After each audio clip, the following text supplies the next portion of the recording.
Assalamu alaikum everyone. I hope you all are doing well. So today we are going to continue our final term preparation of CS 504 that is software engineering.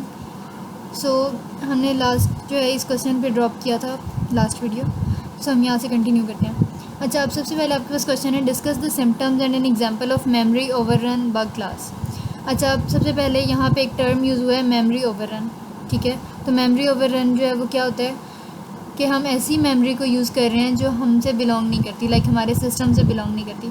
अब ये कब हो सकता है? अगर for example एक string है जो 100 कैरेक्टर्स को 100 अल्फ़ाबेट्स को अलाउ कर रहा है और हम उसमें कोई 200 या 300 प्लस स्ट्रिंग मतलब कैरेक्टर्स का स्ट्रिंग जो है वो इंसर्ट कर दें, तो ये बेसिकली है मेमोरी ओवररन. या फिर एरे जो है वो 1000 एंट्रीज अलाउ कर रहा है और हम उसमें जो है वो 2000 इंटर करने की कोशिश कर रहे हैं, तो इसको हम कहते हैं कि मेमोरी ओवररन, यानी कि इतनी मेमोरी है नहीं हमारे पास जितनी हम कोशिश कर रहे हैं. ठीक है.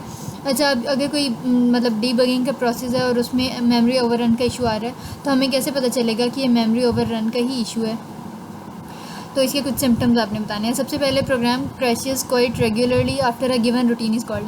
अब गिवन रूटीन यहाँ पे क्या बात हो रही है? ये कोई प्रोसेस भी हो सकता है, कोई फंक्शन हो सकता है, कोई छोटा सा कोड ब्लॉक हो सकता है, कोई भी स्पेसिफिक कुछ इस तरह की चीज़ जो हम अगर रूटीन यानी कि कुछ भी अगर हम मेथड फंक्शन वगैरह कॉल करें और प्रोग्राम जो है उससे बार बार जो है वो क्रैश होने लग जाए. ठीक है, तो इस वजह से क्या हो सकता है कि एक पॉसिबल कंडीशन है कि हो सकता है कि इसकी मतलब ये मेमोरी ओवररन की वजह से हो रहा हो. ठीक है.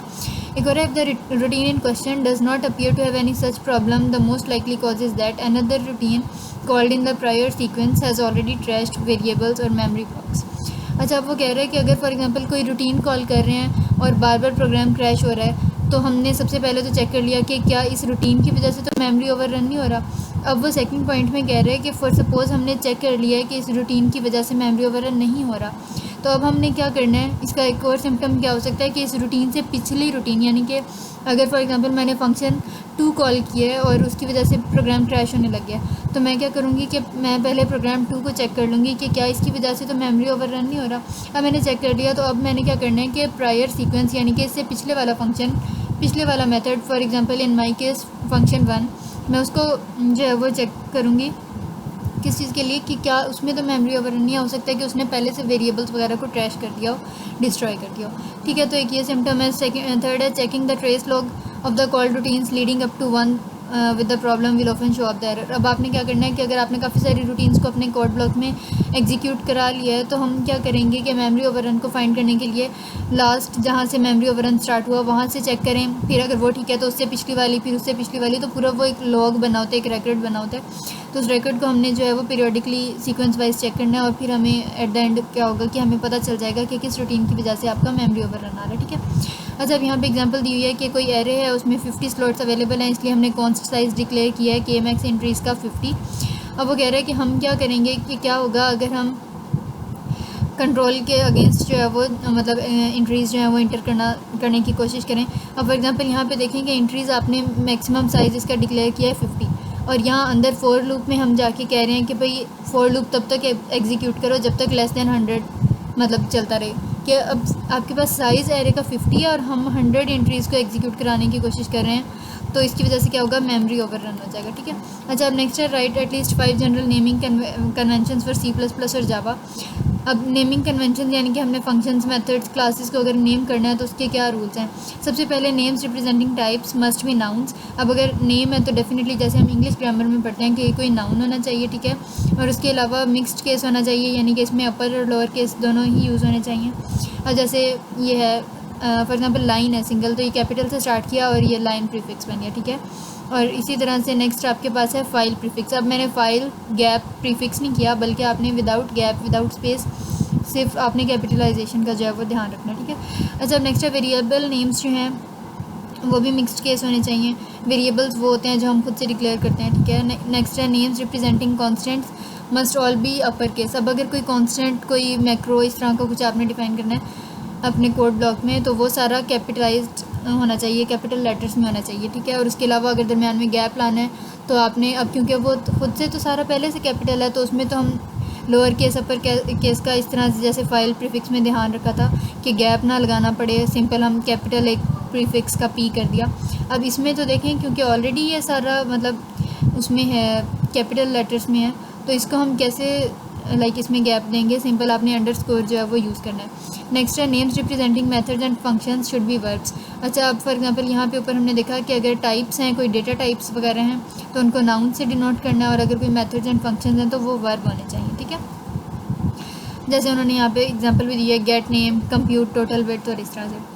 अच्छा, अब नेक्स्ट है names representing template types should be a single upper case letter. ये हमने CS304 या CS201 जो C++ की बेसिक्स हैं उनमें भी ये जो टेम्पलेट वगैरह हमने इंट्रोड्यूस करवाई थी, तो इसमें हमने क्या किया है कि क्लास T यानी कि सिंगल कोई अपर केस लेटर जो है उससे डिनोट करना है, ठीक है। अच्छा, अब नेक्स्ट है एक्सप्लेन एटलीस्ट 2 कोड स्ट्रक्चर्स।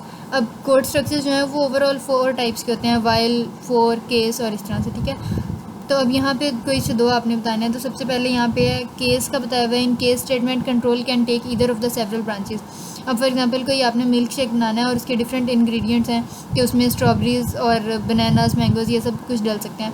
अब हर यूज़र अगर किसी रेस्टोरेंट में आ रहा है, किसी कैफ़े में, और उसने सेलेक्ट करना है कि मेरे मिल्क शेक में कौन कौन से आइटम्स, कौन कौन से फ्रूट्स हों इसमें से, तो डिफरेंट केसेस बन जाएंगे, यानी कि एक केस के अंदर डिफरेंट ब्रांचेज होंगी कि वो स्ट्रॉबेरी भी सिलेक्ट कर सकता है, वो बनानास, मैंगोज़ कुछ भी सिलेक्ट कर सकता है, ठीक है। तो कंट्रोल जो है वो कोई भी एक स्टेटमेंट ले सकता है, कोई भी एक ब्रांच पे वो चला जाएगा। First node represents the switch statement, पहले स्विच स्टेटमेंट आएगी और फिर उसके अंदर मिडल में जो है वो सारे डिफरेंट केसेस होंगे, ठीक है। अच्छा, नेक्स्ट वाइल लूप है। वाइल लूप में हम जो है वो एक कंडीशन लगा देते हैं कि जब तक ये कंडीशन ट्रू है, उसको गार्ड कंडीशन कहते हैं, लूप गार्ड कंडीशन। तो जब तक वो गार्ड कंडीशन ट्रू होती है तब तक आपका वाइल लूप एग्जीक्यूट करता रहेगा। जब वो फॉल्स हो जाएगी तो वो ख़त्म हो जाएगा। और यहाँ पे ये बात एक याद रखनी होती है कि वाइल लूप या मतलब इस तरह से इसका कोई प्रॉपर एग्जिट होना चाहिए। ये ना हो कि अप टू इन्फिनिटी जो है वो वाइल लूप एग्जीक्यूट होता ही रहे और उसको कोई एंड ही ना मिले, ठीक है। तो ये 2 कंट्रोल कोड स्ट्रक्चर्स थे हमारे। अच्छा, नेक्स्ट है what does this mean object creation and life time.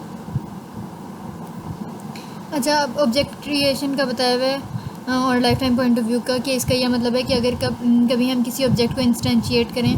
Object को इंस्टेंशिएट करने का क्या मतलब है? फॉर एग्जांपल अगर हमने कोई क्लास बनाई है स्टूडेंट फॉर एग्जांपल, ठीक है, तो अगर उसका हम कोई ऑब्जेक्ट बना रहे हैं, उसकी एक इंस्टेंशिएशन, उसकी एक एग्जांपल आपने ली स्मॉल एस यानी कि स्टूडेंट एस, या उसका कोई भी नेम रख दिया।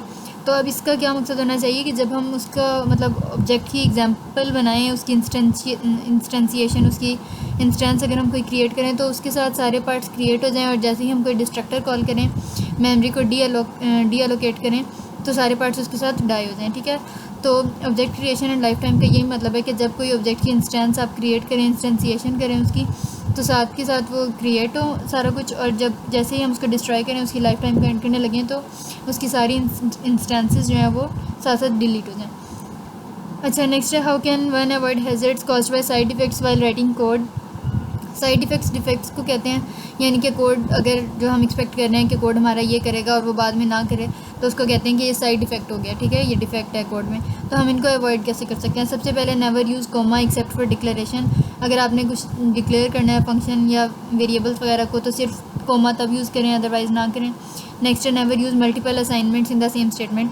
हमेशा जो है वो मल्टीपल लाइंस यूज़ कर लें, यानी कि नेक्स्ट लाइन ब्रेक करके नेक्स्ट लाइन, इससे कोड इजीली रीडेबल भी हो जाता है और इसके अलावा साइड इफ़ेक्ट्स के भी चांसेस कम होते हैं, ठीक है। नेक्स्ट, एक्सेप्शन हैंडलिंग का greatest advantage, one of the most powerful feature is of exception handling is that an error can be thrown over function boundaries. अच्छा, फंक्शन बाउंड्रीज़ के अलॉन्ग जो है वो हम इजीली एरर को थ्रो कर सकते हैं, और अगर कोई उस एरर को मतलब जो भी डेवलपर या एंड यूज़र जो है अगर उसको डील करेगा, उसको डीबग करेगा, तो हम कहते हैं कि उसने एरर कैच कर लिया, ठीक है। तो इसकी वजह से क्या होता है कि एक्सेप्शन हैंडलिंग का ये मतलब जो एडवांटेज है कि ये फंक्शन बाउंड्रीज़ के साथ डील कर लेता है, जिसकी वजह से पूरा एरर हैंडलिंग कोड जो है वो हम मेन फंक्शन में अपने प्रोग्राम के रख सकते हैं, ठीक है। इसी तरह यूनिट टेस्टिंग टिप्स ये आई थिंक हमने पहले भी की हुई हैं कि स्मॉल प्रोजेक्ट्स के लिए क्या करना है कि मतलब मॉड्यूल के अंदर ही यूनिट टेस्ट को रख लें, और लार्ज प्रोजेक्ट्स में एक अलग से कोई डायरेक्टरी बना लें जिसको हम टेस्ट सब डायरेक्टरी या पैकेज डायरेक्टरी कहते हैं, ठीक है।